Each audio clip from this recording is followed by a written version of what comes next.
Pasukan Hizbullah berjaga di pegunungan Kara perbatasan Lebanon, Suriah. Memantau distrik Arsal ketika 7.000 warga Suriah, baik penduduk sipil maupun milisi Jabhat al-Nusra, mendapatkan kesempatan untuk mengungsi dengan aman dalam kesepakatan gencatan senjata. Kesepakatan antara Hizbullah dan kelompok radikal Sunni Jabhat al-Nusra juga menyetujui pertukaran tawanan. Rombongan milisi Jabhat al-Nusra dan pengungsi tiba di Hama, Suriah pada Kamis waktu setempat. Sebagian besar pengungsi akan kembali melakukan perjalanan ke Provinsi Idlib, sebuah wilayah Suriah yang masih dikuasai pasukan pemberontak anti pemerintah. Sementara itu, anggota Hizbullah yang menjadi tawanan perang dibebaskan dan kembali ke Lebanon. 5 tentara Hizbullah tiba di desa Ka'a, Kamis malam waktu Lebanon. Para tentara yang kini telah bebas dari tahanan Jabhat al-Nusra mendapatkan sambutan hangat dari penduduk setempat. شعور لا يوصف وبنشكر كل المجاهدين اللي ضحوا كرمالنا وتحياتنا لسماحة الأمين العام وبنهدي هالنصر للسيد القائد. كانت ناطرة ابنها بكل ما للكلمة من معنى وشعور عز وفخر ونصر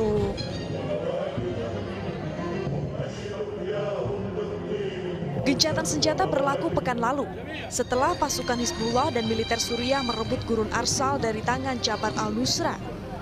Barter anggota milisi dengan tawanan merupakan langkah yang telah dilakukan pemerintahan Bashar al-Assad untuk mempermudah upaya perebutan kontrol wilayah. Pasukan Syiah Hizbullah berperan besar dalam mendukung pemerintahan Assad untuk melawan pasukan pemberontak termasuk kelompok Jabhat al-Nusra.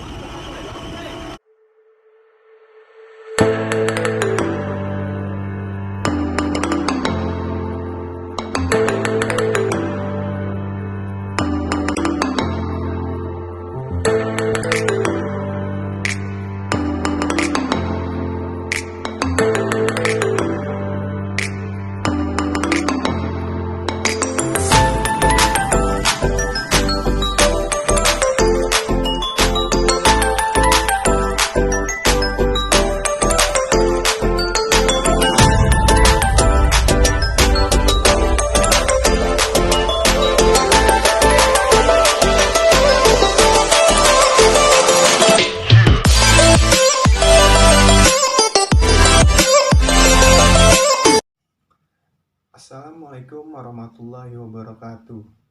Saya Robi Herlian akan menjelaskan tentang negara Lebanon atau Republik Lebanon.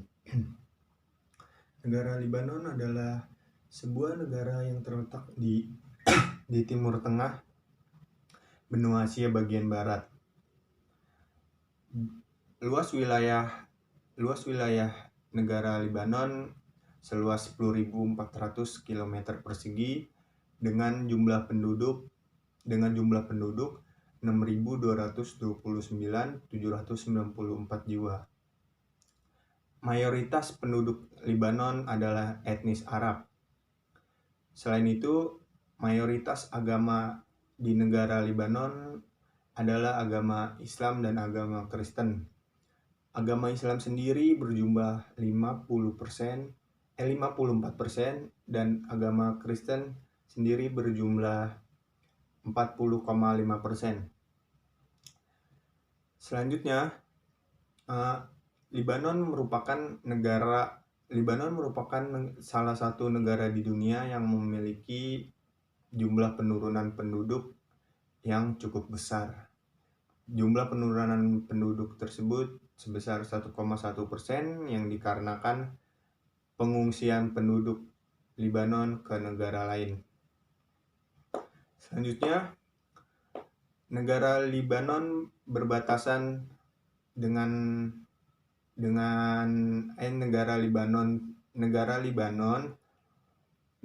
Lebanon di bagian timur berbatasan dengan Suriah. Negara Lebanon di bagian sebelah barat Lebanon berbatasan dengan garis pantai sepanjang 225 km. Di bagian barat juga berbatasan dengan Laut Tengah. Terus di bagian selatan Lebanon berbatasan dengan Israel. Selanjutnya, ibu kota Lebanon adalah Beirut. Kepala negara Lebanon adalah Michel Aoun, kepala negara atau presiden. Ya, bisa dibilang Lebanon hampir sama dengan Indonesia, memiliki kepala negara dan kepala pemerintahan. Tetapi perbedaannya adalah di Lebanon memiliki kepala negara dan di Lebanon memiliki kepala pemerintahan, tetapi di Indonesia hanya dipimpin oleh satu kepala negara, dan di Indonesia kepala pemerintahannya dipimpin oleh kepala negara juga, yaitu presiden. Kepala pemerintahan Lebanon sendiri ditunjuk oleh presiden. Pada tahun 2016 pada tanggal 8 Desember 2016, kepala negara Lebanon atau Michel Aoun menunjuk Saad al-Hariri sebagai kepala pemerintahan di Lebanon. Selain itu, Hari Nasional Lebanon adalah 22 November 1943. Hari kemerdekaan Lebanon 22 November 1943 seperti hari nasionalnya. Selain itu negara Lebanon adalah salah satu negara yang pada masa pemerintahan Saad al-Hariri memiliki perpecahan yang bisa dibilang ada oknum-oknum yang memecah belah negara Lebanon. Oknum-oknum tersebut bisa dibilang memecah belah negara Lebanon menjadi dua bagian, yang selanjutnya akan dijelaskan oleh teman-teman saya. Kurang lebihnya mohon maaf dari saya bila ada salah-salah kata atau perucapan. Selanjutnya kita masuk ke dalam sistem pemerintahan Lebanon, di mana Lebanon ini merupakan negara yang menganut sistem pemerintahan republik sama seperti Indonesia, di mana mereka memiliki parlementer, di mana kepala negaranya adalah seorang presiden. Sedangkan kepala pemerintahannya adalah Perdana Menteri. Nah, Presiden Lebanon ini dipilih secara tidak langsung oleh Majelis Nasional dengan masa jabatan selama 6 tahun. Sedangkan Perdana Menteri dan Wakil Perdana Menteri ditunjuk langsung oleh Presiden atas konsultasi dengan Majelis Nasional. Dalam bidang ekonominya, Lebanon ini merupakan negara yang menganut ekonomi pasar bebas, di mana mereka memiliki tradisi komersial yang bernama laissez-faire yang sangat kuat. Jadi pemerintahan di sana tidak membatasi terjadinya investasi dengan asing, namun bentuk investasi yang kurang berkembang itu terjadi karena beberapa faktor seperti adanya korupsi, birokrasi yang berkepanjangan, keputusan perizinan yang sewenang-wenang, prosedur yang rumit, selanjutnya pajak yang relatif tinggi, dan tarif dan biaya yang tinggi serta kelemahan perlindungan hak kekayaan intelektual membuat sistem perekonomian Lebanon itu terhambat.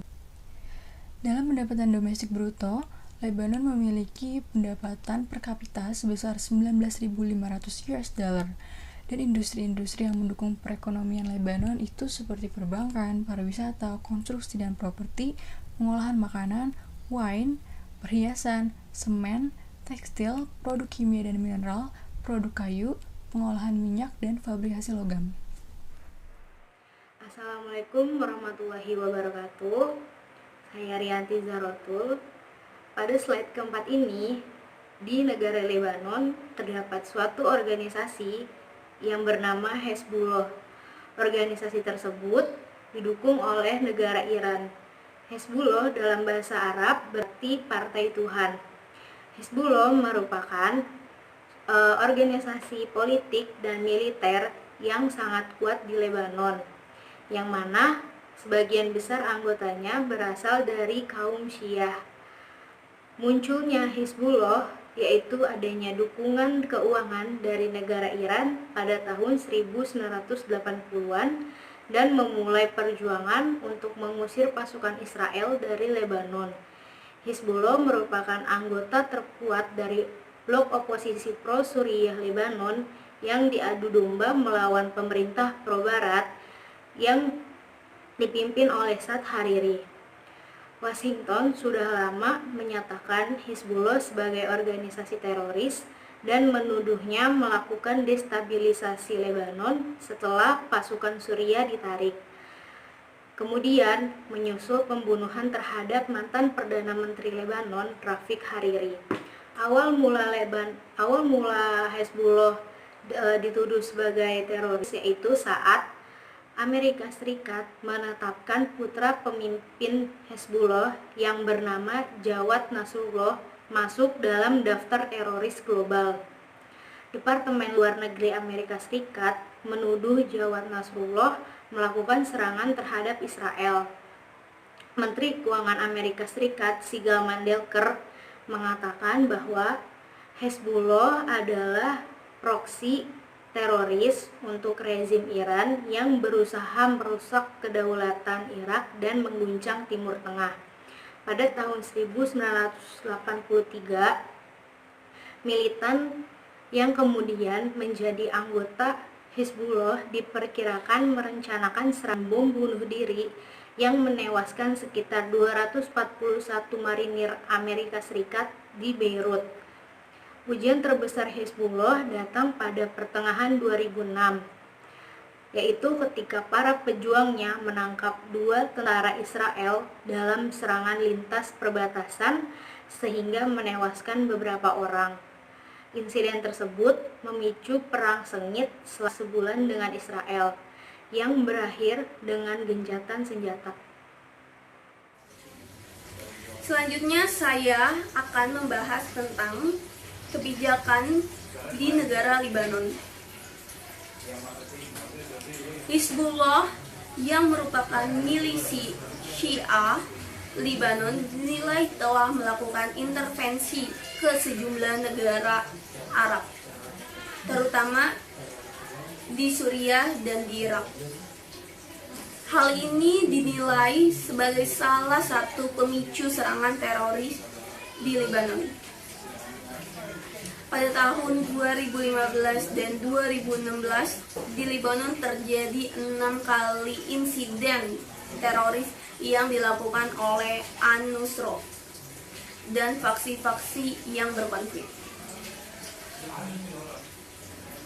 Sebagai bentuk penanggulangan ancaman teroris di Lebanon, pemerintah Lebanon mengedepankan kerjasama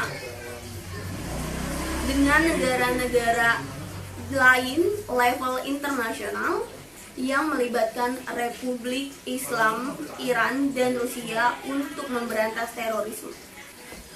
Akhirnya, seiring dengan strategi militer melalui perang melawan terorisme, dalam upaya pencegahan terorisme, Lebanon juga memberlakukan kebijakan keuangan untuk menjaga situasi politik negara tetap terjaga.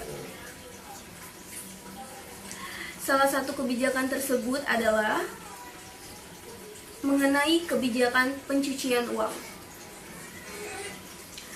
Hal ini membuktikan bahwa Lebanon memiliki komitmen sesuai standar internasional, terutama yang berkaitan dengan pencucian uang dan penadaan serta melawan terorisme. Sumber ini melalui buku ancaman dan strategi penanggulangan teroris di dunia dan di Indonesia.